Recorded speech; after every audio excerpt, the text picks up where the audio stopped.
Okay, so today we're going to tackle an oil change. I found a sticker inside that shows last oil change. I don't know if you can see it in there. It doesn't really matter, just showing. I don't know, it's done by Nissan, 5W30. I just can't make out 154,000 kilometers. I'm at 157,000 kilometers. So not that long ago, but as you all know, this car is new to me, and I like to know the last time things have been done, so I'm just going to do it myself. So I'm going to walk you through the process of doing this, unnecessary, honestly. You all know how to change oil. I got this oil filter, found it online, says it'll fit. We're going to find out. Worst case, I'll leave the filter in there and just get another one and then maybe do a shorter interval if it doesn't fit, but I'm pretty sure it's going to fit based on what I saw. I'm going to use some 10W30 fully synthetic oil. I think it's fully synthetic. Yeah, full synthetic. I'm in Nashville, Tennessee. It's a warm climate for at least the next 3 or 4 months. So it makes sense to use the 10W30. I could switch back to 5W30 once the temperatures start to drop again, but that's not going to be till October, November, and it's May. So let's get started with pulling out the drain plug, and then we'll see how or whether or not this filter fits. I'm going to take the cap off to let some air so we know. I'm just going to set it here so we don't get anything in there.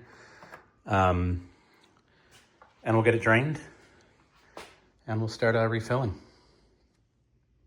All right, so there's the drain plug. We'll get that. I don't know what size it is, but we'll get something on there and get that removed and start draining. You've heard me say it before. I never get it right on the first try. Oh, look at that. That is a 17. I don't know how I did that.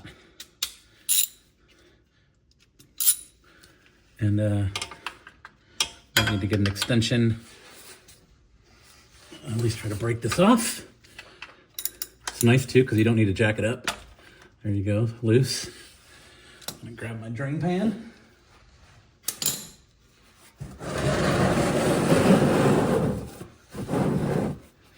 And try to make as a little bit of a mess as possible. And not drop this, which I seem to do all the time. Oh, there it is. I didn't drop it. Almost missed my pan, though. Get my hands cleaned off.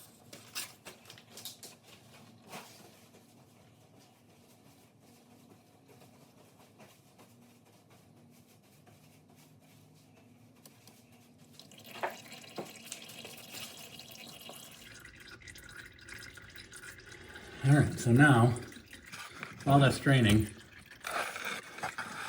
you can see right up here is the filter. I don't think I'm going to be able to get it off with my hands, but I do have a little wrench that I might be able to use. We'll see if I can get it off with my hands. I don't want to ruin it in case I don't have the right size, so I'd like to figure out a way to get it off.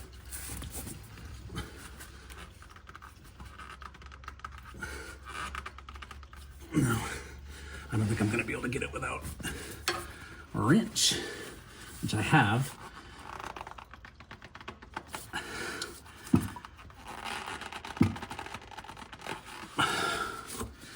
Okay. So I've got this kind of wrench here. It's pretty harmless. Let's see if we can just get enough grip on it to get it to turn.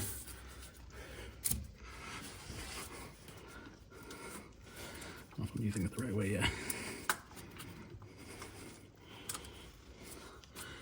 It's an awkward angle.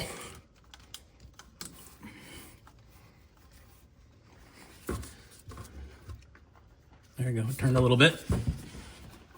We'll back it off around here. There we go. It's turning slowly but surely. There we go. This is a great little wrench because it fits a variety of sizes.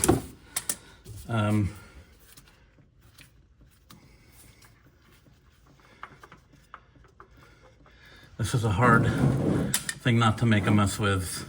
I probably should have covered that up with something to catch it all, but I didn't. So I'm gonna spin this off, and we're gonna keep it just in case. I'm gonna match it up to my one I've got and see how it compares. Grab some more rags. All right, so if we look at these side by side, they look like they're pretty close from a thread standpoint and everything. Maybe. I'm gonna find out. It is a little taller. You can see, which is fine. There's plenty of room, but just gotta make sure it'll twist back on there the right way. So let's see.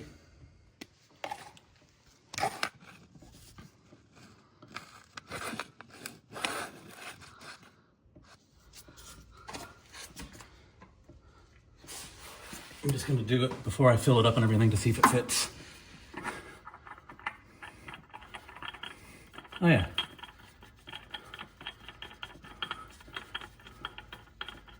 So it fits just fine. Perfect. So I'm gonna fill it up with oil. Get it back in there. Let's drop it as I would do, of course.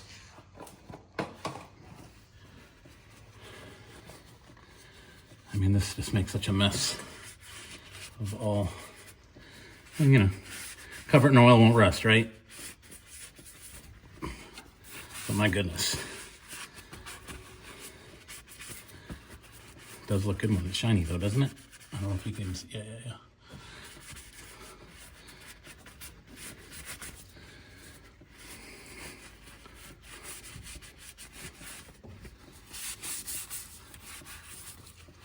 Get a clean rag.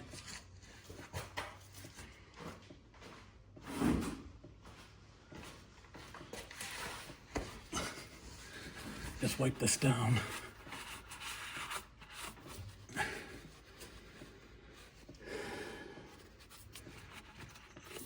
Oh, it's still dripping everywhere. All right, let's get those filled. Okay.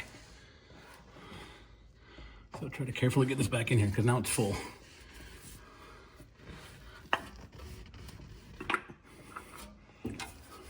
And slippery because it's covered in oil.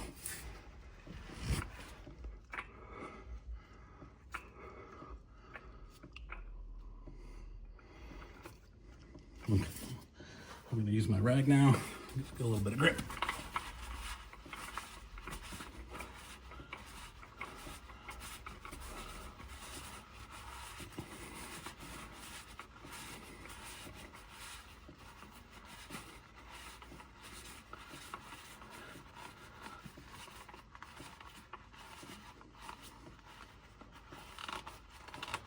Now, you're supposed to tighten these by hand because they don't need to be torqued down, but I'm a little worried that I can't get enough grip on it because of slippery, oily hands and the filter itself, but we're gonna try.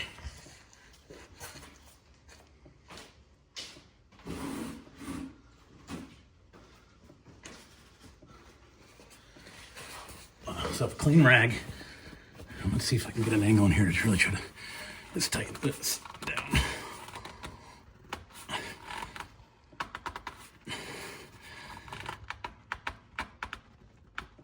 That's pretty good. I think I'll use my wrench just to put a little bit of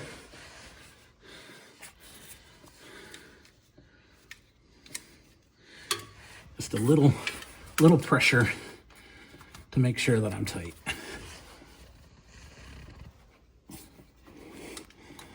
This thing is not going to let you do a lot of torque anyway, but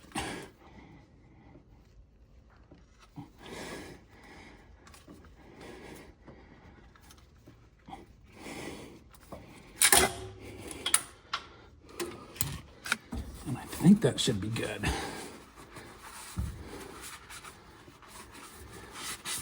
and clean up all the oil so you can actually find if it's leaking amongst all of this spillage.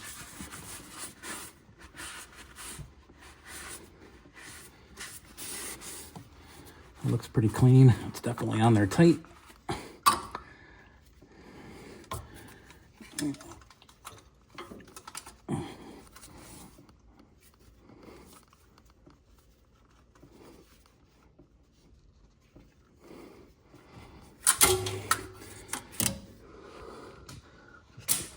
Double checking.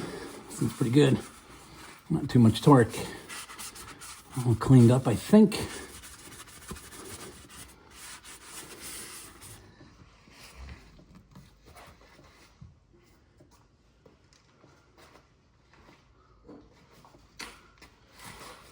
Use a little brake cleaner.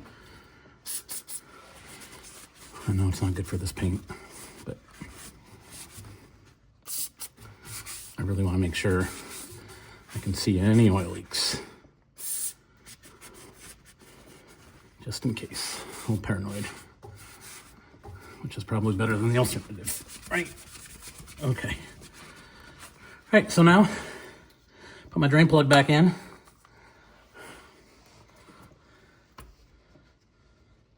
I don't know if these are magnetic drain plugs, but there's nothing at all on mine. Washer looks in good shape. So we're just gonna put this back in.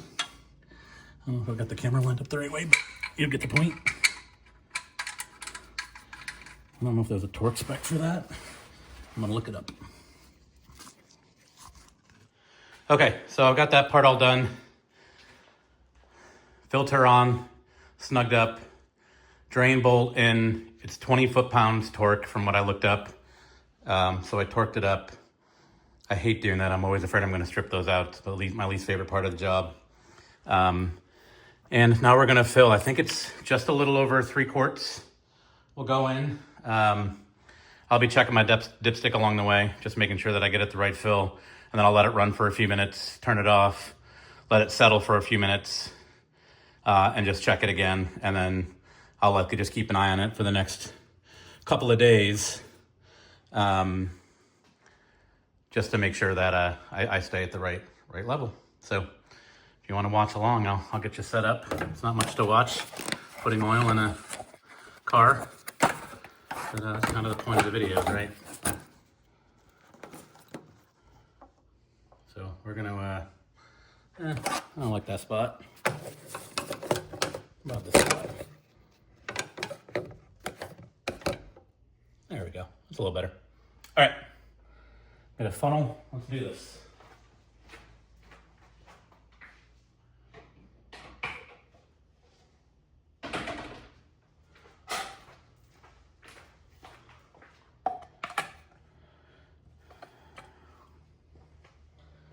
Okay, so I'm sitting at, let's see where I'm at here. So a little over 4 quarts in my, you can't see it, but in my jug, in my 5 quart jug. I'm sitting at just above 4. So we're gonna go down to 2, which will put about 2.5 quarts in, and then we're gonna check it.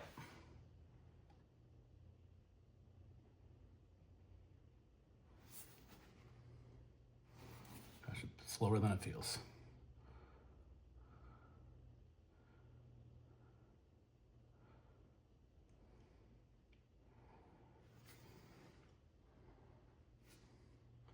That was about a quart.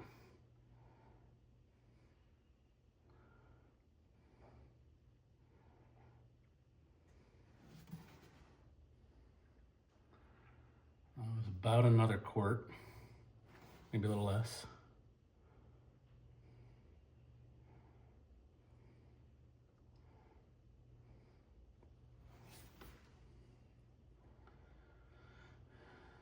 And that's just a little over 2 quarts, which means I've put 2 quarts in.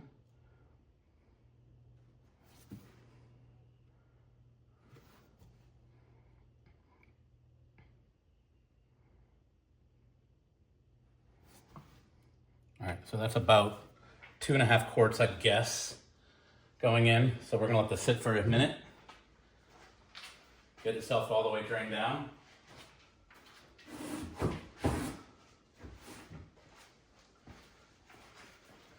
I want to check the dipstick and see how it reads. It should read low because I have not put the full 3+ quarts in yet. Put about 2.5 plus what was in the filter. So a little shy of, I think it's like 3.2 from what I've seen and looked up. So we're gonna find out here in a second. Well, I didn't want to bore you with the any more of the process. This is not a hard job. It's about the same for all cars. But I at least wanted to show. There's a handful of videos out there with changing oils and Jimnys. But just wanted to add one to my collection. So there you go. It did take just a little over 3 quarts plus what was in the filter itself to kind of get back to the normal line. I've started it a couple times, let it run, warm up, let it sit, cool off for just a little bit, let the oil drain back down to the pan, and I'm checking it. Seems to be at the right level. So that's it. Easy enough. If you've got any questions, feel free to let me know. If you go to jasonandthejimny.com and click on parts list, I've got a list of JA22 specific parts that are easily and readily available through Amazon, including the filters that I used.